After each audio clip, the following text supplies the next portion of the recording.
We have two growing grandchildren in Austin, Texas, and my wife is down there, and we'll be down there a few more months. And I said, well, I've got important things to do at the UCC church. I'll come see you at Thanksgiving.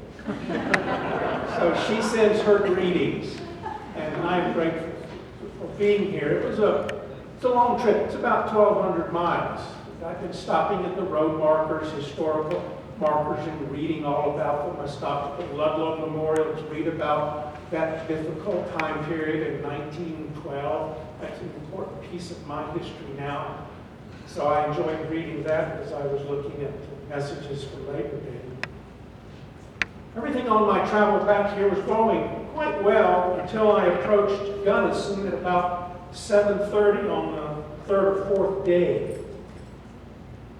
Bad traffic accident had taken place and shut down all of Highway 50 in both directions. And it stayed shut down from 7:30 in the evening until 3:30 in the morning. There's not a lot of places you can go when you're stuck in traffic in the middle of the night. I was glad that I had a good book to read, and it's a book that I've been wanting to read for some time. It's entitled Rethinking Refugee Policy in the Changing World. Powerful book. And when you have nothing else to do for 8 hours, you do get focused on what's in your hands. I waited patiently until the police and highway patrol opened the road again, cleaned up all the debris, and swept up a lot of the nails that had been spilled on the highway. I guess they missed a few nails. When I finally arrived home at sunrise, I discovered I had a nice large nail embedded in my tires. So I spent the rest of that day getting my tires fixed and spending more time reading my wonderful little book. I'm not sure now what bothered me the most about this week's travel. Was it waiting in line for 8 hours for the road to be opened? Or was it learning about the plight of refugees all around our world, whose numbers are ever increasing? Refugees now number in somewhere 65 to 70 million people at any one time, the largest number in human history. I can honestly say that hearing the stories about these men and these women and these children who are going through those difficult times of migration, I can just imagine what it must be like if I were in that situation. They are fleeing from their homes for a variety of reasons. It doesn't matter what those reasons are. They are in need of help. I became clearly more disturbed over the issue of migration and immigration than I did over a few hours of having to look at the stars go by. What really bothered me was when I found the photographs this past week of unexploded bombs that had landed inside a hospital in Syria, and the bombs failed to explode, thanks be to God. And I saw a picture of one of the bombs, and it had in large print, "Made in Texas." Wow, I couldn't get out of Texas fast enough.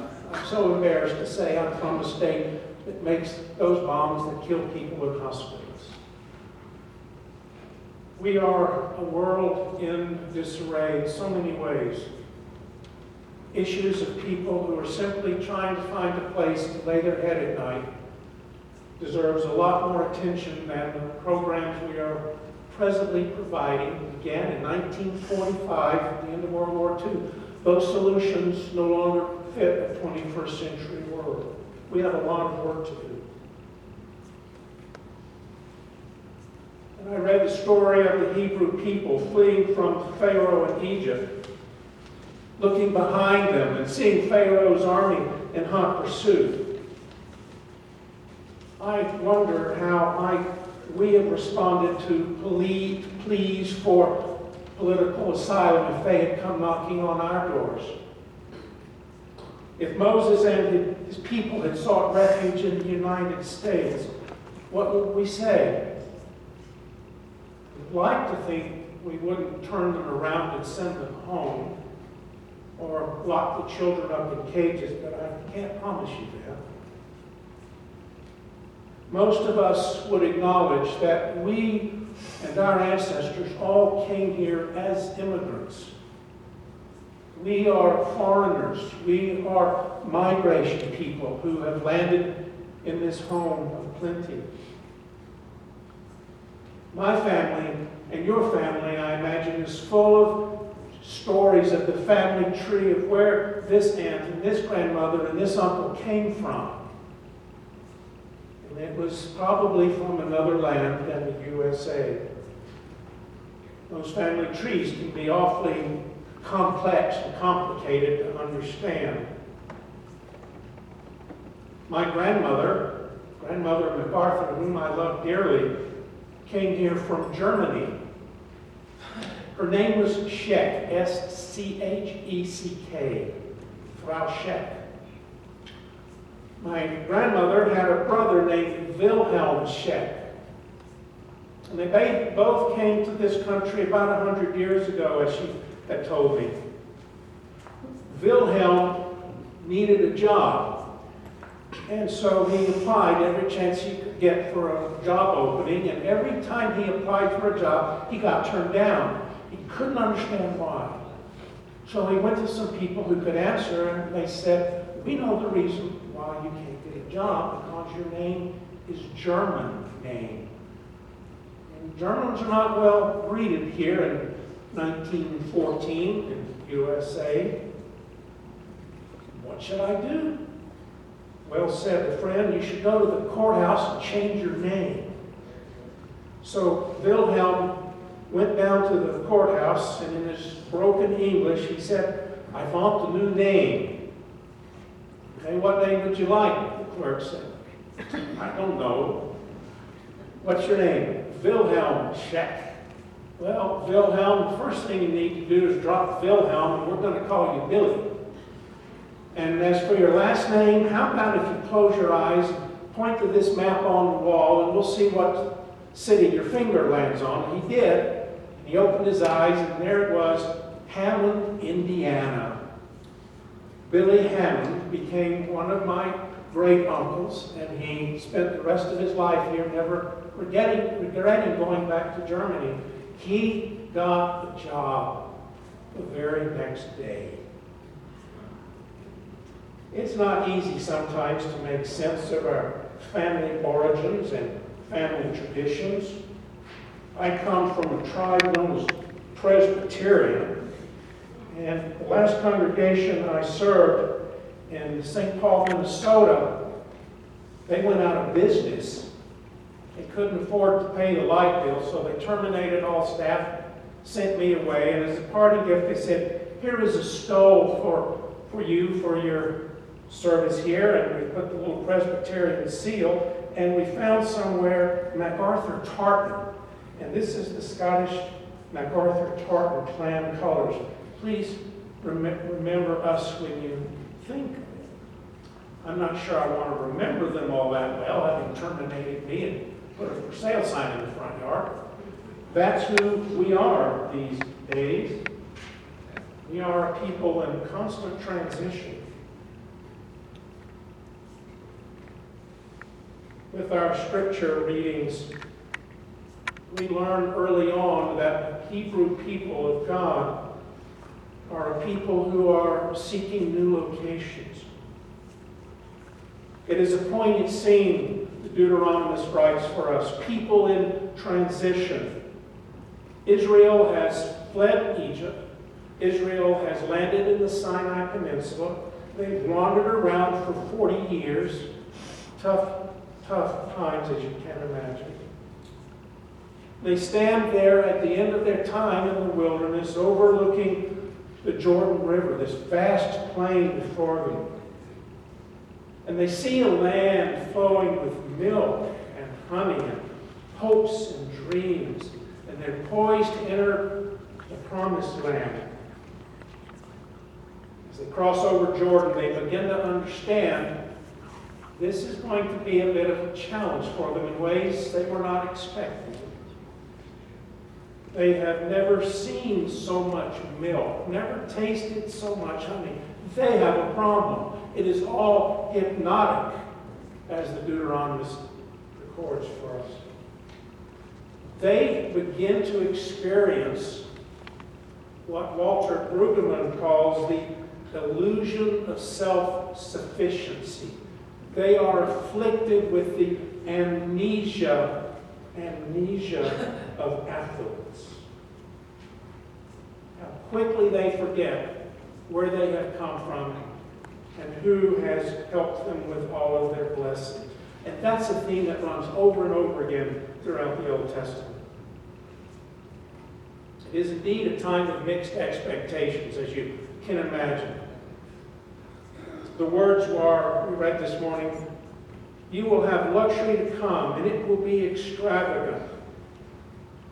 There will be a land with fine, large cities. They are not cities that you build. You will live in houses that will be filled with all sorts of goods that you did not put there. Wells you will drink from that you didn't dig. Vineyards, olive groves you did not plant. It will be so hypnotic with all of these blessings. The temptation will be to say, my strength, my power has gotten me the victory. Quickly their amnesia sets in. How easily they fall into this belief of self-sufficiency. Take care, God has to say to them again and again. But you don't forget who brought you up out of slavery, up out of that land into a land of milk and honey. When you and I take a few moments to recognize where it is that we have come from and where we are going, when we are honest with ourselves, we acknowledge that illusion of self-sufficiency creeps into our world every day. You will live in houses and cities, and we do live in houses and cities we didn't build. We live in vineyards, in olive gardens, and places for Palisades peaches that you didn't plant but you enjoy. Drink from wells you didn't dig. We worship in this magnificent sanctuary with all this beautiful stained glass window that sort of takes my breath away every time I see it from the Sunday morning. We worship in a church that others bequeathed to us. You and I attended schools that others founded. We travel on city roads and city interstates and highways that someone else paved for us on a hot summer afternoon. We fish from streams that once belonged to indigenous peoples. We benefit from medical research that we didn't have to pay for. When my father turned 20, he woke up one morning with a fever. 3 days later, when the fever didn't go away, a headache came to him. He had headaches the rest of his life. He had problems, he discovered, standing. And pretty soon he couldn't walk any longer. He was diagnosed in 1939 with polio. Fortunately, his polio was not permanently a disability, but it was miserable until the problem was solved. He once described for me the care that he had to go through to learn how to stand up, to learn how to walk again. He described what they did to him in the hospital with all the bones in his feet, and toes. And I said, I can't take anymore. I don't want to hear that. Good, he said, because now you have a vaccine and you won't have to go through what I went through. I learned early on that I would benefit from someone else's illness so that I would not have to endure those days of suffering and pain. I would drink, I learned early on, from wells I did not dig. There, but by the grace of God, go I learned to say. Labor Day, for me, has always held a deep appreciation for people's labors and people's gifts. Those gifts to me are ingrained in me. Thank you for celebrating Labor Day with me today. Thank you, Beth, for that beautiful cover on the photo of the bulletin this morning. Diego Rivera painted that. It's a beautiful work of art. I believe it's in Detroit. It's a mural. He did a number of murals. When I look at that painting, I would probably be asking him the same question his lovely wife, Frida Kahlo, would ask. She, too, was an artist. She'd probably look at that painting and say, Diego, where are the women? We sometimes take for granted what we have received from the labors of others. I have to stop and remind myself every single day that I benefit from the labors of someone else. Someone whose names to me I will never know. One of the persons who has helped me with this the most, someone who I have come to admire, is a pastor by the name of Howard Thurman. Perhaps some of you have heard of Dr. Thurman. He was the first African-American professor at a white university. He was the founder of the first interracial, interfaith congregation in the United States. I just absorb everything I can about him. He just came to me in the last few years, so I don't get enough of him. Some quotes that I found especially helpful for me this morning as I look out at my world and I see the difficult days, anxieties that fill all of us, it seems, every morning.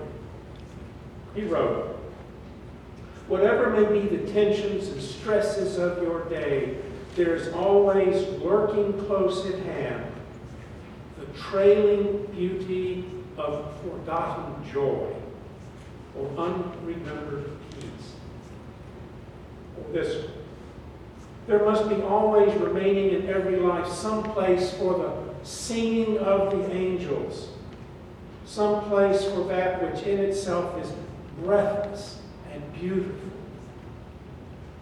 One of my favorites is, "Don't ask what the world needs, Rick. Ask what makes you come alive. Go and do it." What the world needs is people who have come alive.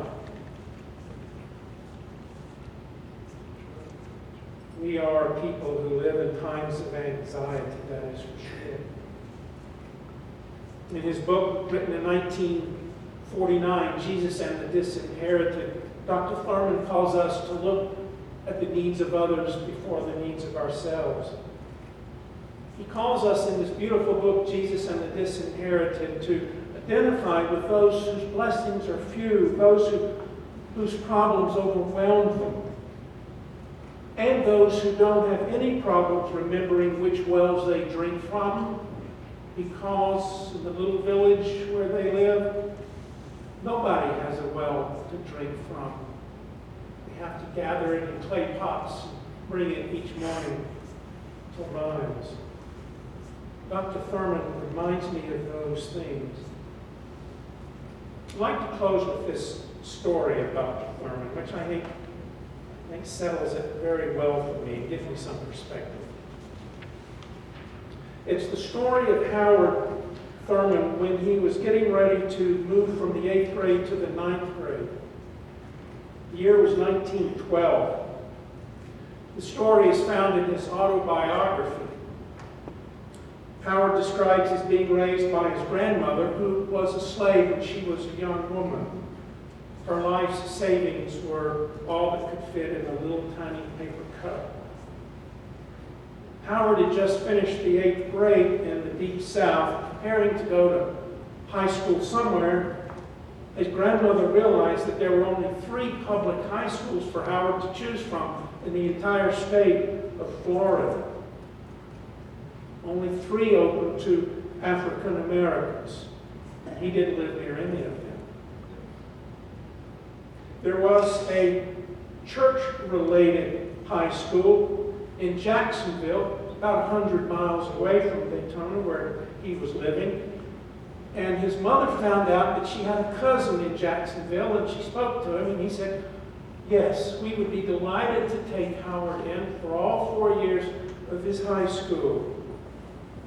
My wife and I would be delighted to have him. In exchange for a few small chores each day, we will give him food, board, and lodging at no cost. September came. Howard went down to the train station. He took with himself an old, beat-up family trunk. It was so beat up, it had no locks, it had no handles. He had tied a rope around it to try and hold it all together. When he bought his ticket, the railroad agent looked down upon Howard and said that he would refuse to accept the trunk as luggage. Son, he said, we have a regulation here that stipulates the luggage tag must be attached to a trunk handle. You don't have a trunk handle, so you can't take your luggage with you. What do I do?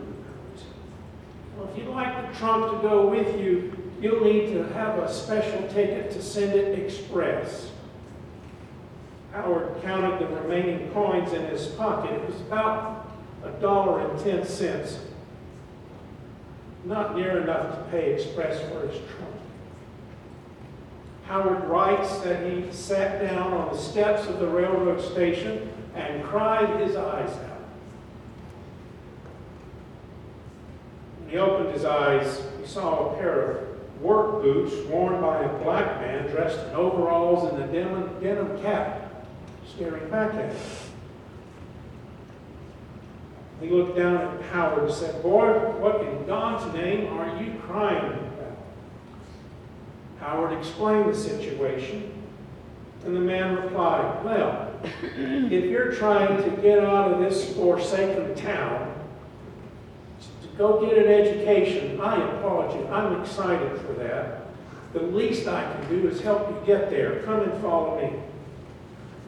The stranger took him back to the window. The stranger bought a luggage tag for express, attached it to the trunk, smiled at Howard, turned and walked away. He disappeared without saying another word. Howard writes that he never saw that stranger ever again, but it made a lasting impression on him as a young boy of selflessness, sacrifice, passion, and goodness for future generations. The dedication page of this great book, autobiography of Howard Thurman, the dedication page says this: to the stranger in the railroad station who restored my broken dream 65 years ago. Wow. Indeed, we all drink from wells we did not dig. Let us pray. Gracious God, remind us this day that the labors and fruits of other hands have made our world and our life possible. Remind us this day that we are part of this greater community. We are brothers and sisters with all those this day who are lost in the world, who would love to have a job, who are wandering in wildernesses of their own. Remind us this day, O Lord, of your presence within us. your love, and your grace through the presence of Jesus Christ, our Lord and our Savior. Amen.